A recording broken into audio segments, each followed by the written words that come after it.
'Cause I am yours and you are mine.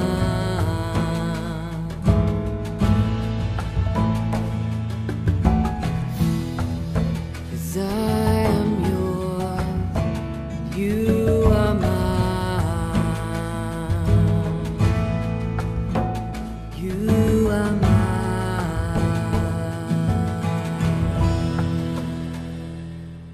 వాడు ఎల్లప్పుడూ రాత్రింబగళ్ళు సమాధులలోనూ కొండలలోనూ కేకలు వేయుచు తన్ను తాను రాళ్లతో గాయపరుచుకొనుచుండెను. వాడు దూరం నుండి యేసును చూచి పరిగెత్తుకుని వచ్చి ఆయనకు నమస్కారము చేసి, యేసు, సర్వోన్నతుడైన దేవుని కుమారుడా, నాతో నీకేమి, నన్ను బాధపరచుకుమని దేవుని పేరిట నీకు ఆనబెట్టుచున్నానని బిగ్గరగా కేకలు వేసెను. ఎందుకనగా ఆయన అపవిత్రాత్మ ఈ మనిషిని విడిచిపొమ్మని వానితో చెప్పెను. మరియు ఆయన నీ పేరేమని వానిని అడగగా వాడు, నా పేరు సేన, ఏలయనగా మేము అనేకులమని చెప్పి తమ్మును ఆ దేశంలో నుండి తోలివేయిద్దని ఆయనను మిగులు బతిమాలుకొనెను. అక్కడ కొండ దగ్గర పందుల పెద్ద మంద మేయుచుండెను కనుక ఆ పందులలో ప్రవేశించినట్లు మమ్మను వాటి యొద్దకు పంపమని ఆ దెయ్యములు ఆయనను బతిమాలుకొనెను. యేసు వాటికి సెలవీయగా ఆ అపవిత్రాత్మలు వానిని విడిచి పందులలో ప్రవేశించెను. ప్రవేశింపగా ఇంచుమించు 2000 సంఖ్య గల ఆ మంద ప్రపాతము నుండి సముద్రపు దారిని వడిగా పరిగెత్తుకొని పోయి సముద్రంలో పడి ఊపిరి తిరగక చచ్చెను. ఆ పందులు మేపుచున్నవారు పారిపోయి పట్టణములోను గ్రామములోను ఆ సంగతి తెలియచేసిరి. జనులు జరిగినది చూచి వెళ్లి యేసు వద్దకు వచ్చి, సేన అను దయ్యములు పట్టినవాడు బట్టలు ధరించుకొని స్వస్థ చిత్తుడై కూర్చుని ఉండట చూచి భయపడిరి.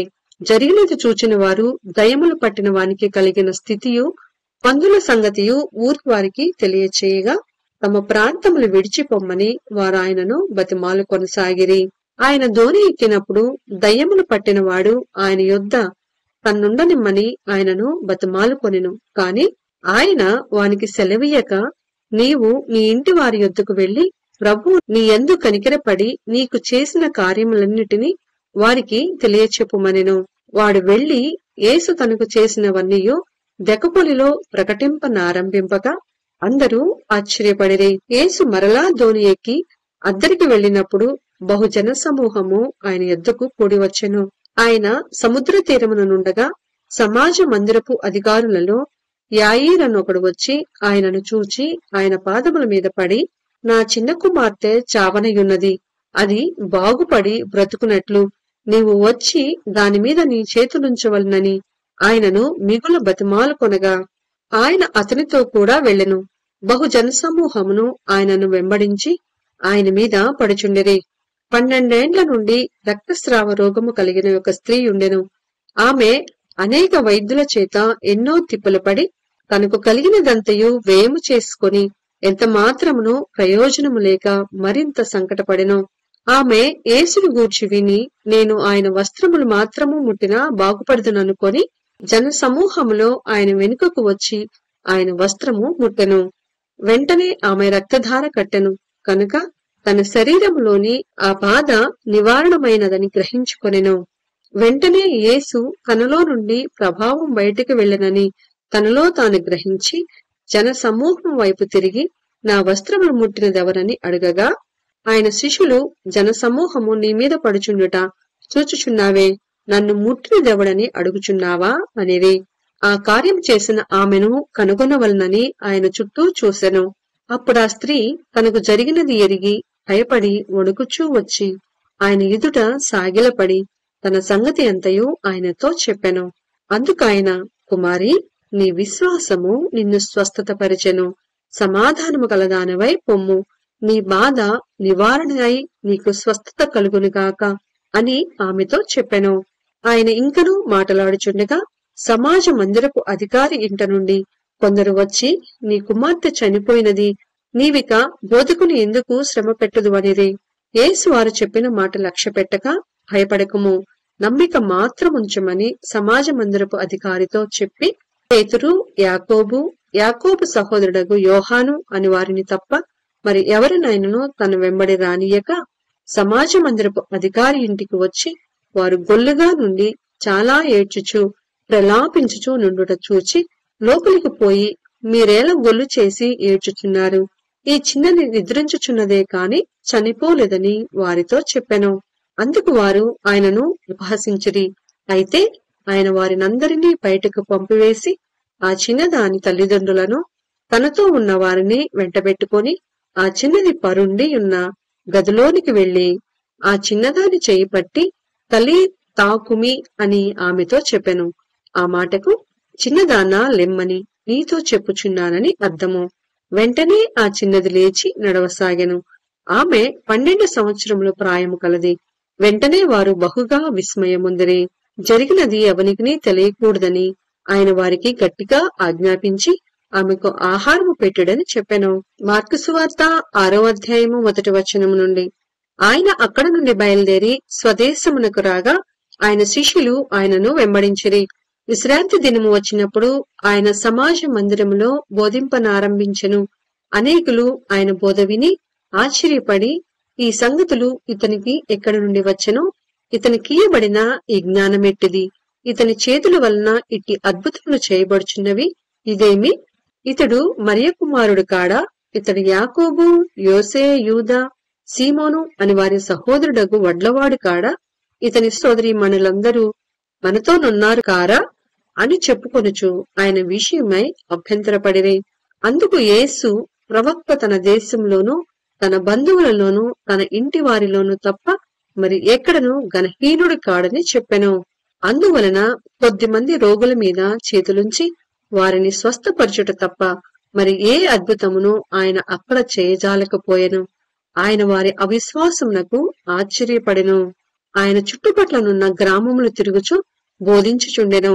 ఆయన 12 శిష్యులను తన యొద్దకు పిలిచి వారిని ఇద్దరిద్దరినిగా పంపుచు అపవిత్రాత్మల మీద వారికి అధికారమిచ్చి ప్రయాణం కొరకు చేతికర్రను తప్ప రొట్టెనైనను జాలెనైనను సంచిలో సొమ్మైనను తీసుకొనక చెప్పులు తొడుగుకొనుడనియు 2 అంగీలు వేసుకొనవద్దనియు వారికి ఆజ్ఞాపించెను.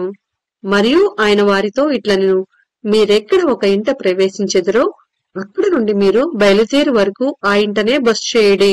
ఏ స్థలమందైనను జనులు మిమ్మును చేర్చుకొనక మీ మాటలు వినుకుంటే మీరు అక్కడ నుండి బయలుదేరినప్పుడు వారి మీద సాక్ష్యముగా ఉండుటకు మీ పాదముల క్రింద ధూళి దులిపివేయుడి.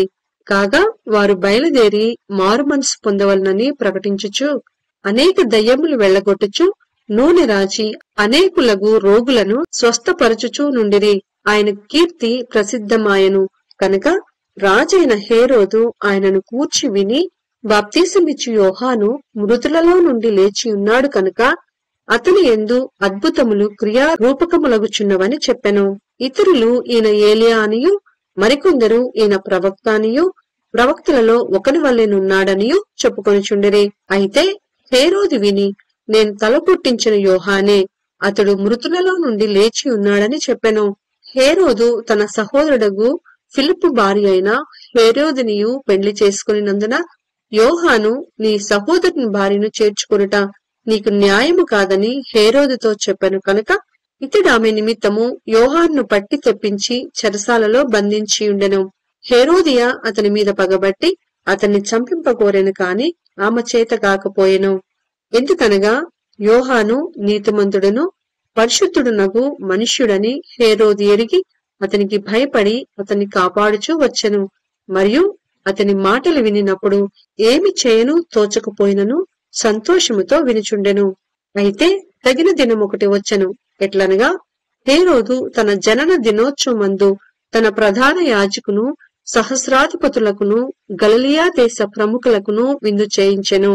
అప్పుడు హేరోదియ కుమార్తె లోపలికి వచ్చి నాట్యమాడి హేరోదును అతనితో కూడా పంక్తిని కూర్చున్న వారిని సంతోషపరచెను కనుక రాజు నీకిష్టమైనది ఏదైనను నన్నడుగుము, నేను నీకిచ్చేదనని ఆ చిన్నదానితో చెప్పెను. మరియు నీవు నా రాజ్యంలో సగము మట్టుకు ఏమి అడిగినను నీకిచ్చేదనని అతడు ఆమెతో ఒట్టు పెట్టుకొనెను. కనుక ఆమె వెళ్లి నేనేమి అడిగేదనని తన తల్లి నడుగగా ఆమె బాప్తీసమిచ్చు యోహాను తల అడుగుమనెను. వెంటనే ఆమె త్వరగా రాజునొద్దకు వచ్చి బాప్తీసమిచ్చు యోహాను తల పళ్ళెములో పెట్టి ఇప్పుడే నాకిప్పింపగోరుచున్నానని చెప్పెను. రాజు బహుగా దుఃఖపడెను. కాని తాను పెట్టుకొనిన ఒట్టు నిమిత్తమును తనతో కూర్చుండి ఉన్న వారి నిమిత్తమును ఆమెకు ఇయ్యను అను నొల్లకపోయెను. వెంటనే రాజు అతని తల తిమ్మని ఆజ్ఞాపించి ఒక బంట్రోతును పంపెను. వాడు వెళ్లి చెరసాలలో అతని తలగొట్టి పళ్ళెంలో అతని తల పెట్టి తెచ్చి ఆ చిన్నదానికిచ్చెను. ఆ చిన్నది తన తల్లికిచ్చెను. యోహాను శిష్యులు ఈ సంగతి విని వచ్చి శవమును ఎత్తుకొని పోయి సమాధిలో ఉంచిరి. అంతటా అపోస్తలులు యేసునొద్దకు కూడి వచ్చి తాము చేసినవన్నీయు బోధించినవన్నీయు ఆయనకు తెలియచేసిరి. అప్పుడు ఆయన, మీరేకాంతముగా అరణ్య ప్రదేశమునకు వచ్చి కొంచెము సేపు అలసట తీర్చుకొనుడని చెప్పెను. ఏలయనగా అనేకులు వచ్చుచూ పోవుచూ నుండినందున భోజనము చేయుటకైనను వారికి అవకాశము లేకపోయెను. కాగా వారు దోణి ఎక్కి అరణ్య ప్రదేశమునకు ఏకాంతముగా వెళ్ళిరి. వారు వెళ్ళుచుండగా జనులు చూచి అనేకులాయనను గుర్తెరిగి సకల పట్టణముల నుండి అక్కడికి కాలినడకను పరిగెత్తి వారికంటే ముందుగా వచ్చిరి. కనుక యేసు వచ్చి ఆ గొప్ప జన సమూహమును చూచి వారు కాపరి లేని గొర్రెల వలె ఉన్నందున వారి మీద కనికరపడి వారికి అనేక సంగతులను బోధింపసాగెను. చాలా ప్రొద్దుపోయిన తరువాత ఆయన శిష్యులు ఆయన ఎద్దుకు వచ్చి, ఇది అరణ్య ప్రదేశము, ఇప్పుడు చాలా ప్రొద్దుపోయినది.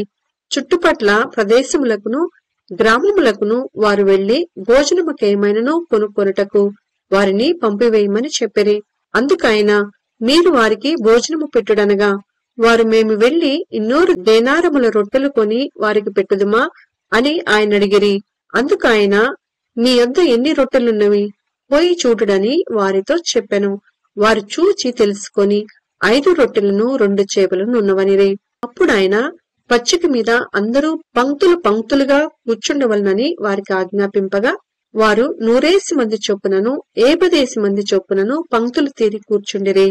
అంతటా ఆయన 5 రొట్టెలను 2 చేపలను పట్టుకొని ఆకాశం వైపు కన్నులెత్తి ఆశీర్వదించి ఆ రొట్టెలు విరిచి వారికి వడ్డించుటకు తన శిష్యులకిచ్చి ఆ 2 చేపలను అందరికీ పంచిపెట్టిరి. వారందరూ తిని తృప్తి పొందిన తరువాత మిగిలిన చేపలను రొట్టె ముక్కలను 12 గంపళ్ళు ఎత్తిరి. ఆ రొట్టెలు తినిన వారు 5,000 మంది పురుషులు. ఆయన జనసమూహమును పంపివేయినంతలో దోణి ఎక్కి అద్దరినున్న బేత్సయిదాకు ముందుగా వెళ్ళుడని ఆయన తన శిష్యులను వెంటనే బలవంతము చేసెను.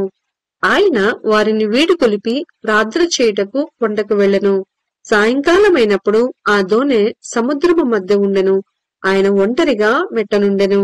అప్పుడు వారికి గాలి ఎదురైనందున దోణె నడిపించుటలలో వారు మిక్కిలి కష్టపడుచుండగా ఆయన చూచి రాత్రి ఇంచుమించు 4వ జామున సముద్రము మీద నడుచుచు వారి యొద్దకు వచ్చి వారిని దాటిపోవలనని ఉండెను.